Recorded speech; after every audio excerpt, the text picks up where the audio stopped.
மக்களே ரொம்ப சோகமா உட்கார்ந்துருக்கா. என்ன விஷயம் மக்களே? நான் சொல்லத நீ கேளு. தலைக்கிழவை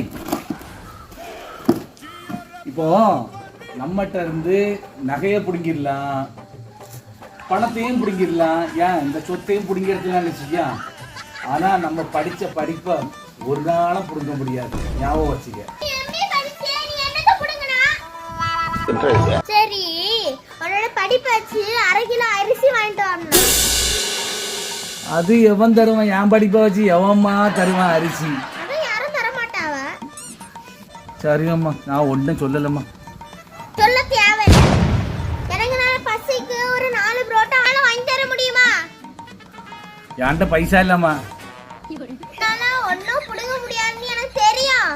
என்ன, என்கிட்ட 200 ரூபாய் இருக்கு. இந்த 200 ரூபாவை போய் கொண்டு போய் கடையில போய் புரோட்டா வாங்கிட்டு வா. கூட ஒரு சிக்கன் பீஸா வாங்கிட்டு வா. சரி, அப்போ அப்பாவுக்கு ரோட்ல மண்ணு கலக்காங்க, நல்லா அள்ளி தின்னு வந்துட்டான். பெரிய அட்வைஸ் பண்ணதுக்கு நீட்டு படிப்பு கிளிப்பு நீட்டு ஒரு மண்ணுக்கடி பிரோஜனம் கிடையாது.